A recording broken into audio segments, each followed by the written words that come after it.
Allô? Vous m'entendez?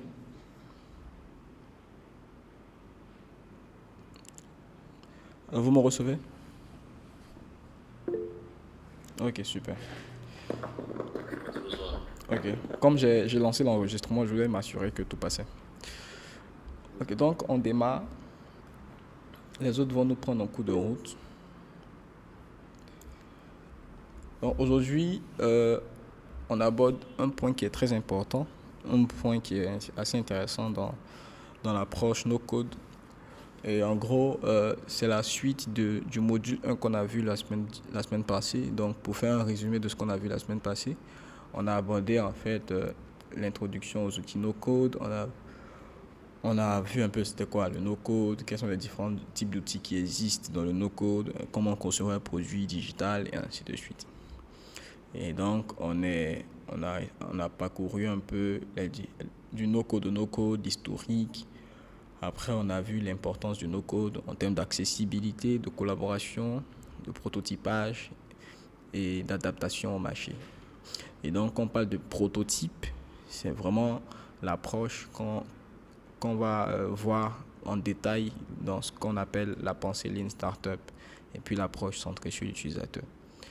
Et après, on a vu les avantages, les enjeux du no-code et l'évolution du no-code. On a vu comment concevoir un produit numérique ou bien un produit digital grâce au no-code, comment déconstruire notre idée sous forme de fonctionnalité.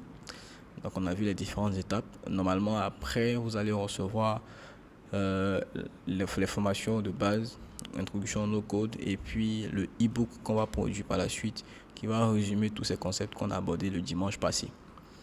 Et après, on a vu aussi, on s'est arrêté là. Donc, on s'est arrêté là et on avait dit que cette semaine, ce dimanche, on allait aborder tout ce qui est la pensée, tout ce qui est pensée Lean Startup et puis l'approche centrée utilisateur.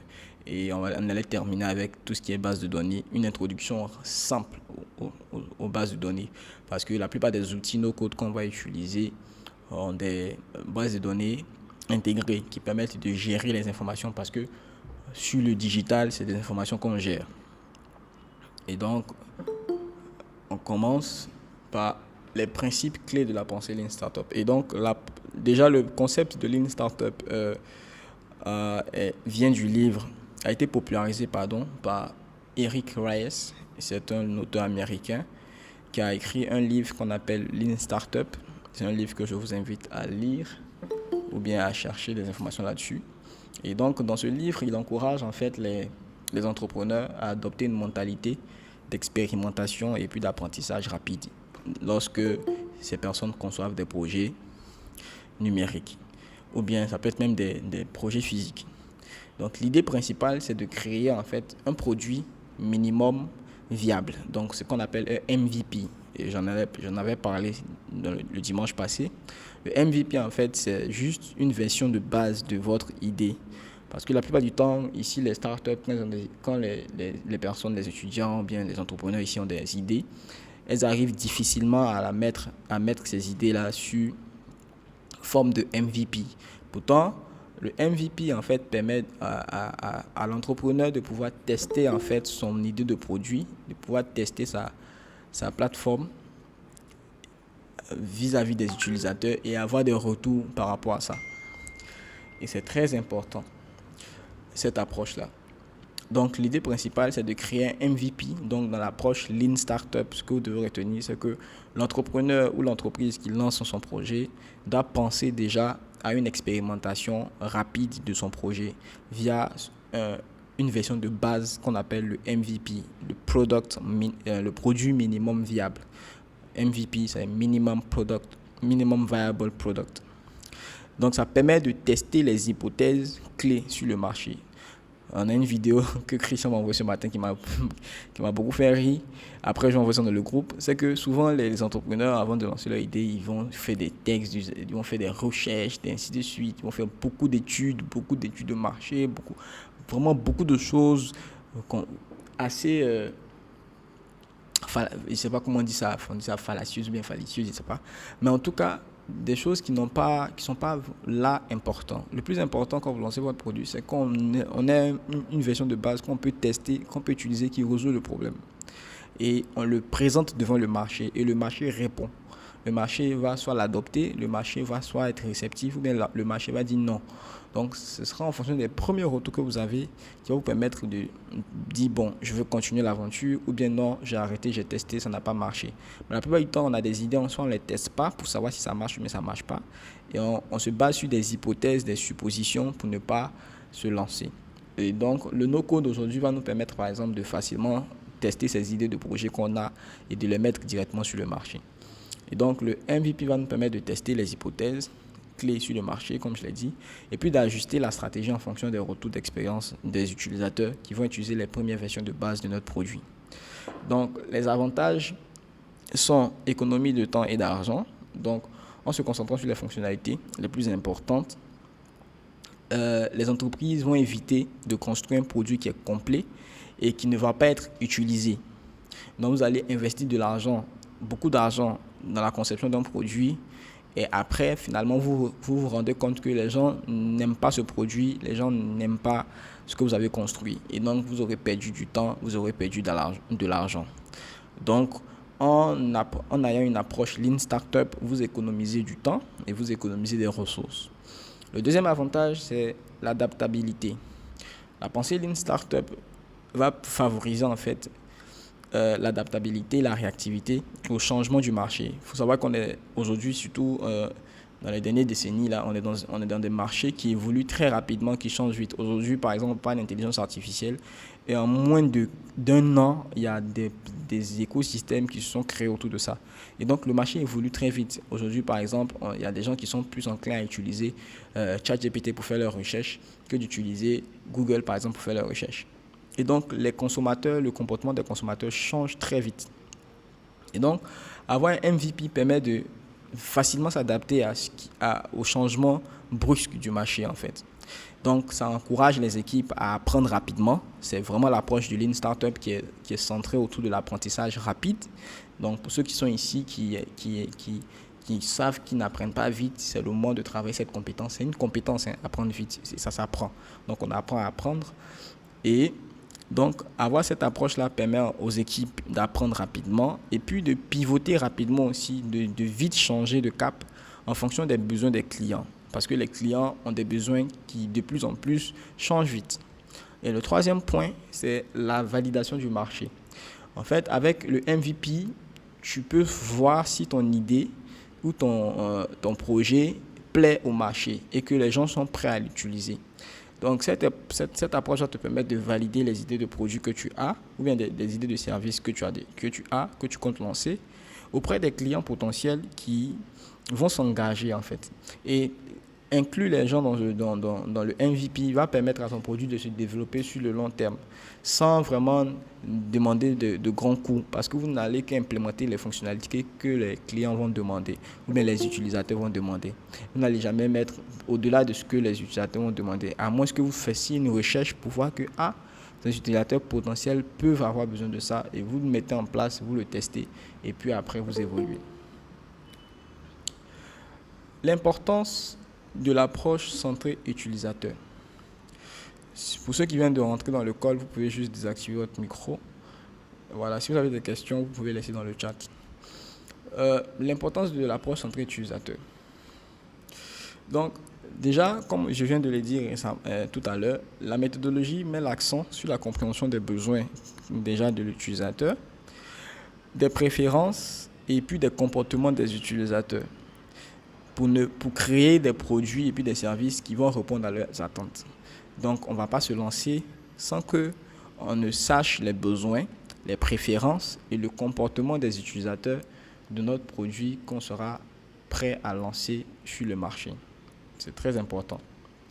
Et les avantages de cette approche comprennent 3 avantages clés. On a déjà la satisfaction des clients. Donc, en plaçant déjà les besoins des utilisateurs au centre du processus de création ou bien de développement de notre idée de produit ou bien de notre entreprise en général, on est susceptible de créer des produits et des services qui vont répondre aux attentes des clients et qui vont automatiquement créer une meilleure expérience utilisateur vis-à-vis des produits que vous allez lancer. Donc ça, c'est déjà le premier point, satisfaction des clients. C'est pourquoi il est important d'utiliser l'approche centrée utilisateur. On se concentre sur les clients, leurs besoins, pour leur fournir en fait les produits et les services qui vont les intéresser. Par exemple, si quelque chose ne vous intéresse pas, que quelqu'un vous propose un produit, par exemple, dont vous n'avez pas besoin, vous n'allez pas l'acheter. C'est comme ça aussi que ça fonctionne. Deuxième point, amélioration des taux de conversion et de fidélisation. Donc, les produits et puis les services qui sont conçus en tenant compte des besoins des utilisateurs, normalement, ont tendance à avoir des taux de conversion et de fidélisation plus élevés. Vous allez remarquer que les produits qui sont créés en tenant en compte les utilisateurs, c'est-à-dire qu'on implique les utilisateurs dans la création du produit, ces produits, normalement, sont des produits qui connaissent des taux de conversion assez élevés. Et puis, c'est des produits où les utilisateurs se sentent impliqués parce qu'ils se sentent même dans l'histoire même de la création du produit. Et c'est un point qui est très important aujourd'hui, surtout au XXIe siècle où nous sommes, surtout en 2023 et dans notre décennie. Ensuite, le troisième point, c'est la réduction des coûts de support et de maintenance. Donc, avec ce que j'ai dit au tout début, ça nous fait économiser du temps et de l'argent. Donc, on anticipe les problèmes potentiels en créant des interfaces intuitives. Intuitives, ça veut dire des interfaces qui sont simples à utiliser. Surtout dans le contexte africain, par exemple, vous allez voir que très souvent, il y a les produits qui sont lancés, les produits made in Africa, genre des plateformes qui sont créées par des Ivoiriens ou bien des Africains. Souvent, ce ne sont pas très top.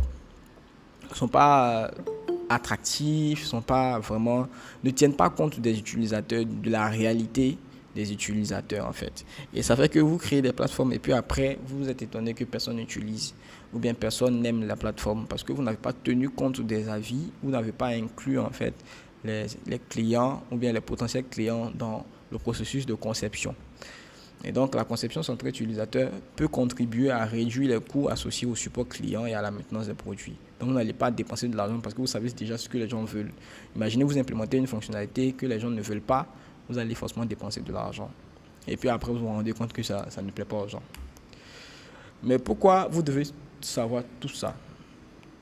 On va aller sur des statistiques. Donc, selon Salesforce State of Connected Customer 2020, c'est un rapport qui a été publié par Salesforce. Il dit que 84% des clients considèrent que leur expérience avec une entreprise est aussi importante que les produits ou services offerts. Quand on dit expérience avec une entreprise, c'est vraiment toute l'expérience, que ce soit le branding, le service client, le support client, le marketing, le service après-vente, et tous ces différents éléments vont rentrer dans l'expérience client. Et 84% des clients considèrent que c'est ça le plus important. Et donc, dans votre approche de conception, il faut en même temps penser à ça. Ensuite, il y a McKinsey Company, c'est le plus grand cabinet de conseil au monde, qui a fait un rapport qui est sorti en 2018, de Business Value of Design. Et ils disent dans ce rapport que 32 et 56% des entreprises, c'est-à-dire que sur les entreprises en termes de score de design, c'est-à-dire que quand les entreprises tiennent compte des principes UX et ainsi de suite pour construire les plateformes, que le score de design des entreprises qui se situent au-delà de 25%, c'est-à-dire au-delà du cas de la note, ont enregistré une croissance de leur chiffre d'affaires supérieure de 32% et un rendement total pour les actionnaires supérieur de 56%. C'est-à-dire, en gros, pour les entreprises qui ont tenu compte d'avoir un bon design, c'est d'avoir une bonne conception, c'est-à-dire qui tient compte de l'expérience utilisateur et tout ça, on a vu leur chiffre d'affaires augmenter. Donc, ils ont gagné plus d'argent parce que les gens ont plus utilisé ce genre de produit-là. Et $1 pour le troisième élément, $1 investi dans l'UX, c'est l'expérience utilisateur. Parce que l'approche centrée sur l'utilisateur, c'est en UX, on appelle ça le UCD, User Centered Design. C'est des concepts que vous allez découvrir par la suite, au fur et à mesure que vous allez utiliser des outils comme Figma et ainsi de suite. Donc, ce sont des concepts qui permettent aux entreprises d'améliorer la qualité de leurs produits. Donc, on dit en fait que $1 investi dans le UX peut rapporter jusqu'à $100. Et ça, c'est un rapport de Forrester Research qui est sorti en 2016. Et le rapport s'appelle The Six Steps for Justifying Better UX. Et en fait, ils disent dans ce rapport que dans cette décennie-là, si vous tenez compte de l'expérience utilisateur d'un produit, par exemple, si vous investissez $1000, vous êtes susceptible de gagner par exemple $100,000 pour un produit qui vraiment tient compte de l'expérience utilisateur. C'est pour vous dire à quel point que cet aspect-là de la conception est un point central, est un point vraiment important dans toute l'approche de conception d'un produit. Et cette approche doit être centrée sur l'utilisateur. Donc, ce qu'il faut retenir déjà dans cette première partie, c'est que la pensée Lean Startup, voilà, et la conception centrée sur l'utilisateur sont deux approches complémentaires. Donc, on a parlé de l'approche Lean Startup qui consiste à tester le produit de façon itérative, à lancer son idée sous forme de MVP, à prendre les retours et puis ainsi de suite.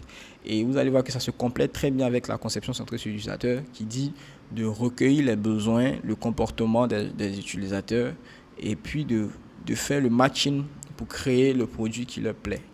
Et donc ces deux approches sont complémentaires. Ça peut aider un entrepreneur, ça peut aider un étudiant qui a une idée de projet, ça peut aider une société ou bien peu importe l'entité qui a une idée de projet à développer ce produit-là et puis ces services-là de façon innovante en minimisant les risques, donc les risques liés à l'investissement, donc que ce soit le coût ou bien le temps qui sera dépensé, l'argent et le temps qui sera dépensé.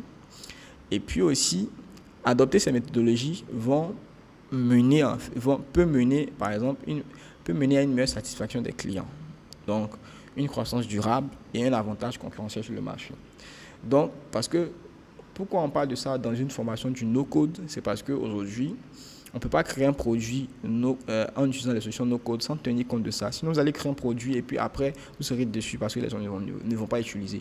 Et c'est une grosse étape dans le processus de conception d'un produit numérique. Donc, que faire par la suite? Ce qu'il faut faire par la suite, c'est qu'il faut impliquer les utilisateurs dans la conception. Donc, chaque fois que vous avez une idée de projet que vous voulez commencer à développer, vous devez faire quoi? Vous devez faire une recherche utilisateur. Qui va utiliser ce que je suis en train de construire? Vous devez chercher votre cible, savoir l'idée de produit que vous avez ou bien l'idée de projet que vous avez là, à qui ça va s'adresser. Une fois que vous avez trouvé ces gens-là, vous devez les contacter, entrer en contact avec eux. C'est pas en contact sur papier ou bien faire un document, ainsi de suite. Non, c'est aller sur le terrain, les contacter, discuter avec eux, échanger avec eux, leur poser des questions, ainsi de suite. Ça va vous permettre de créer ce qu'on appelle le persona. Le persona, c'est une représentation fictive de l'utilisateur idéal de votre produit. Et donc, en posant de bonnes questions aux utilisateurs potentiels, vous pouvez créer un persona.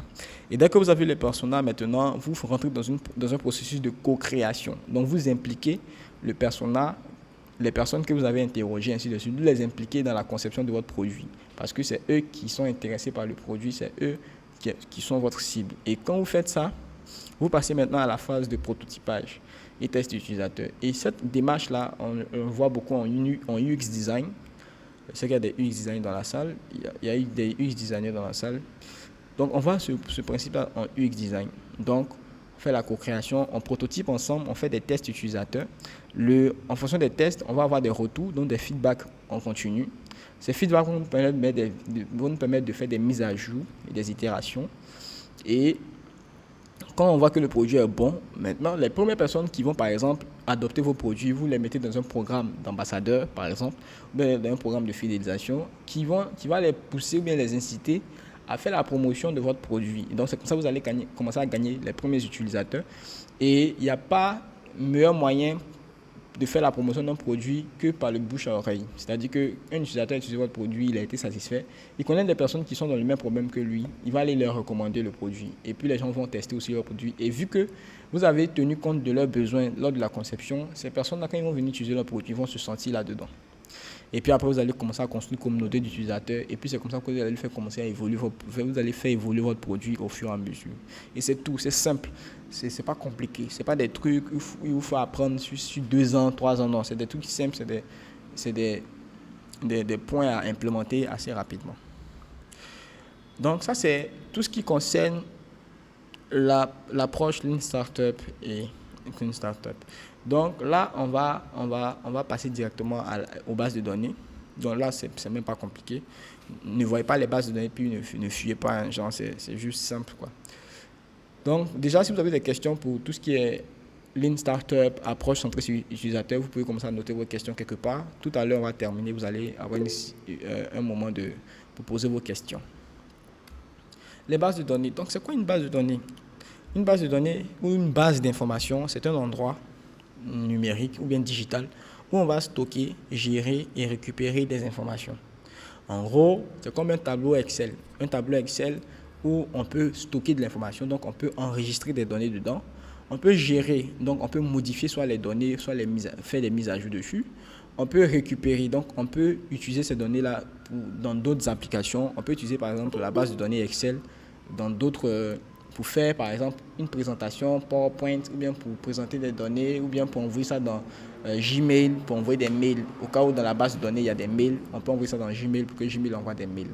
Donc c'est un endroit où on va stocker, gérer, récupérer de l'information. Et donc, c'est un peu comme ça que ça se présente. Par exemple, ce que vous voyez qui défile là, ça c'est une base de données qu'on a utilisée dans Airtable pour lister des outils no-code, par exemple.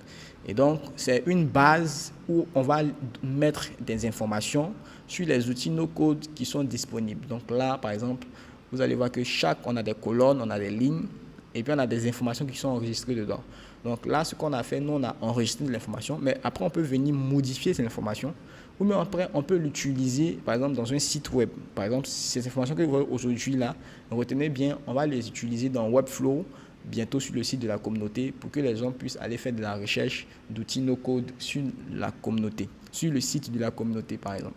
Et donc, c'est pour vous dire, voilà, la plupart des outils, vous allez trouver ce genre de choses-là, où on vous demande d'enregistrer des informations, ou bien de modifier les informations, ou bien de stocker les informations. Et la plupart du temps, quand vous allez créer un site, quand vous allez créer un compte sur un site web, en temps normal, ils ont une base de données par derrière qui leur permet de stocker vos informations, c'est-à-dire votre mail, votre mot de passe, et ainsi de suite. Donc, les bases de données sont quasiment partout sur le web, partout.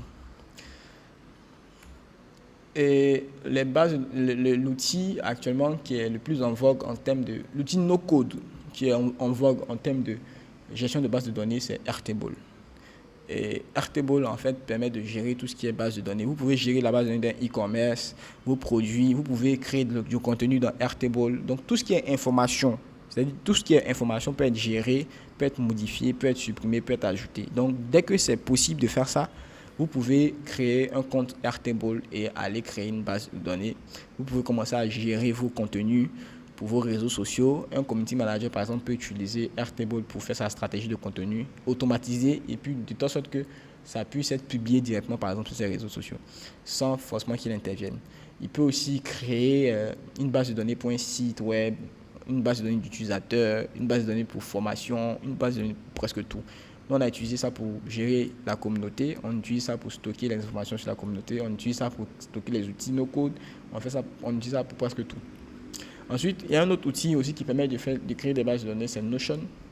Donc Notion aussi permet de créer des bases de données. Et ça, normalement, j'ai fait une vidéo sur YouTube qui est disponible sur Godwin Solar. Si vous allez sur ma chaîne YouTube, vous allez voir, j'ai fait des vidéos dessus qui expliquent comment les bases de données fonctionnent dans Notion. Donc, comment ça fonctionne tout ça en général? Donc là, voici la structure de base d'une base de données. On a des tables. Les tables, en fait, dans les bases de données, c'est comme un tableau, en fait. C'est un tableau qui sont des collections d'enregistrements. C'est-à-dire, c'est un tableau où on a des lignes d'enregistrement, comme ce que vous voyez ici. Donc, on a un tableau, on a une ligne, et puis dans un tableau, tout le monde a fait le primaire ou bien le secondaire. Dans un tableau, on a des lignes et puis on a des colonnes. Les colonnes, c'est ce qu'on appelle des propriétés, et les lignes, ce sont les entrées.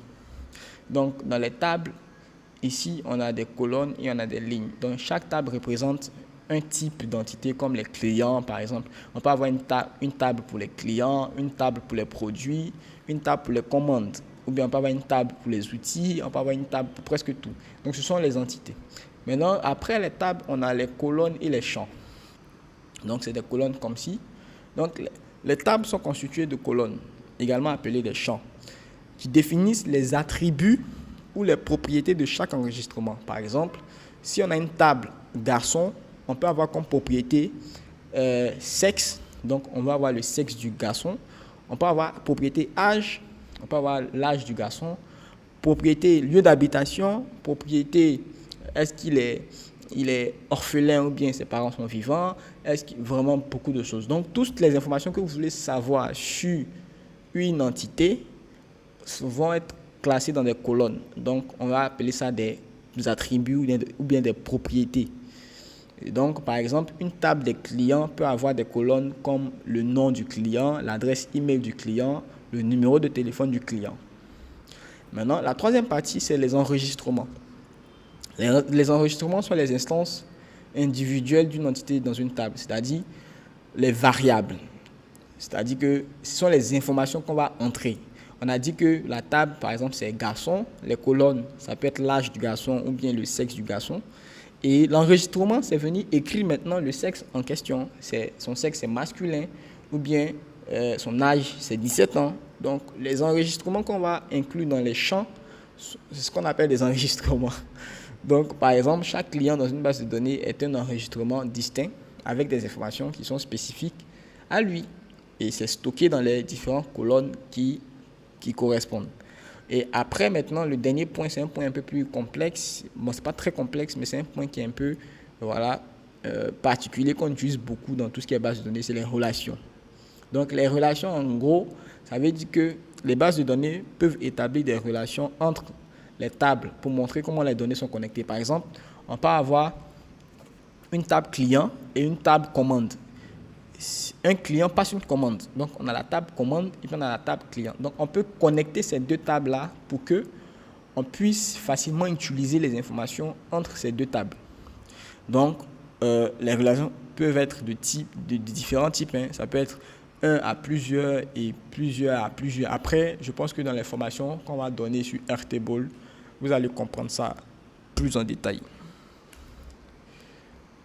Et l'utilisation des bases de données dans le cadre du no-code, comme je l'avais dit, on a deux outils que nous on utilise en majorité. Sinon, il y a plein d'outils de gestion de bases de données. On a ta database, on a Zano qui est plus back-end, on a Notion, on a Airtable, on a Excel, Google Sheet, tout ça.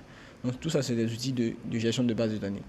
Donc on a Notion par exemple qui est un outil polyvalent que j'utilise beaucoup moi par exemple pour gérer tout, en tout cas toute ma base d'informations est sur Notion.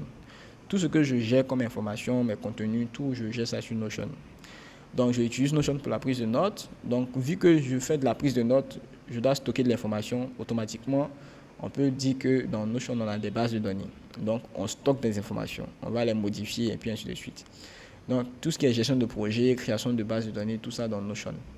Par exemple, j'ai fait une récente vidéo sur ma chaîne YouTube où j'ai expliqué par exemple comment je gère la lecture, je gère mes livres, mes séances de lecture dans Notion.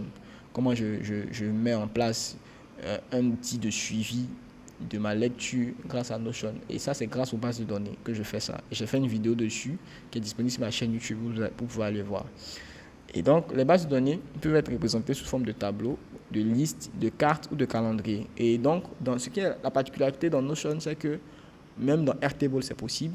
On peut afficher les bases de données sous plusieurs formes. Pas seulement en forme de tableau, mais en forme de calendrier, en forme de roadmap, en forme de carte, en forme de presque tout, pour que l'information soit la plus lisible possible et puis la plus compréhensible possible. Ensuite, on a Airtable aussi, qui est l'outil par référence en termes de gestion de base de données. C'est l'outil par référence sur le marché no-code en termes de gestion de base de données. Donc, Airtable, c'est comme un Google, c'est comme Google Sheet ou bien je dirais, mais c'est comme Excel, mais en plus dangereux quoi. Parce que il est connecté cette fois-ci à Internet. Tu peux l'utiliser pour te connecter à d'autres applications et utiliser les informations qui sont dedans dans d'autres applications. Donc c'est Excel mais en plus bâtard quoi. Et donc ça combine des éléments de base de données, de feuilles de calcul, et puis ça permet aux utilisateurs de créer, de gérer, de partager des bases de données de façon visuelle. Donc les tables Airtable sont présentées sous forme de grilles avec des vues personnalisables comme en Kanban et ainsi de suite. Après vous aurez le temps de découvrir l'outil. Là, on a fini avec la présentation. J'espère que j'étais dans le temps. Ok, je suis dans le temps. On a fini à 18h33. Donc là, on va passer à une série de questions. Donc, je vais regarder dans le chat pour ceux qui ont des questions. Aussi la possibilité de lever la main.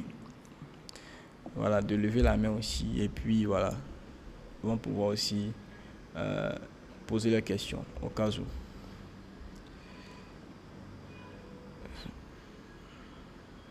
Ça va, tout le monde me reçoit?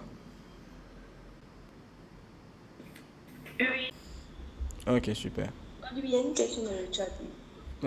Bon, pour le moment, j'arrive pas à lire. Tu peux lire la question pour moi?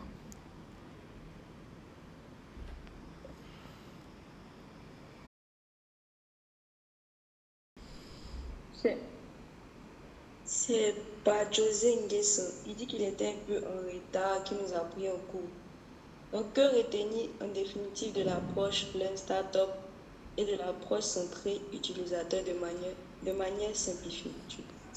Ok, donc de manière simplifiée, l'approche Lean Startup, c'est l'approche selon laquelle, lorsqu'on a une idée de projet, avant de se lancer dans l'investissement dans des ressources, dans la conception complète du produit, il faut déjà le mettre sous forme de MVP. MVP, ça veut dire produit minimum viable, c'est-à-dire que la version de base de votre produit, la version qui n'est pas compliquée, la version que votre utilisateur peut utiliser et puis voir déjà les fonctionnalités. Et donc, ça vous permet en fait d'avoir des retours, de savoir si votre produit le marché l'a validé, si le marché l'accepte, et puis ça vous permet de savoir s'il faut continuer dans cette lancée. Maintenant, l'approche centrée utilisateur, c'est que pendant la product de ce produit minimum viable, il faut tenir compte de l'utilisateur. Il faut inclure l'utilisateur dans le processus de création. Donc, il faut faire de la recherche sur lui, il faut définir le persona, il faut l'impliquer dedans, il faut faire de la co-création avec lui et le mettre dans tout le processus jusqu'à ce que vous ayez le produit minimum viable. Et quand vous avez le produit minimum viable, ça vous permet maintenant de tester sur le marché pour voir si votre produit va être accepté par le marché. Donc, c'est ce qu'il faut retenir pour ces deux points.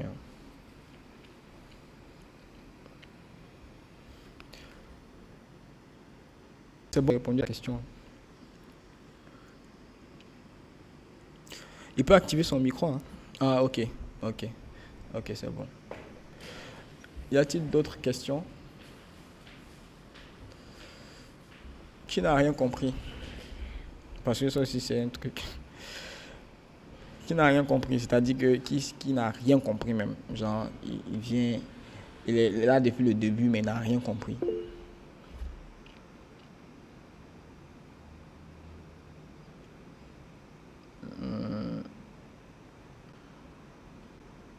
Qui n'a. Oh, ah oui, Alan Stick, tu as levé ton micro? Oui, bonsoir Godwin. Bonsoir. Merci pour l'exposé. Comme je disais, je suis arrivé en retard. Donc, déjà à la fin, tu as parlé des bases de données, notamment Airtable et Notion. Ce que je n'ai pas compris, c'est les deux outils qui servent à gérer les bases de données. Mais je veux dire, quel est ton outil favori ou bien quel est l'outil en fait qui a beaucoup plus d'avantages par rapport à l'autre? C'est le cas de la gestion des bases de données. Ok. Dans le cadre de la gestion de base de données, mon outil favori, c'est Airtable. Parce que, bon, avec Airtable, je peux facilement connecter avec d'autres outils. Par exemple, je peux connecter ça à mon Webflow.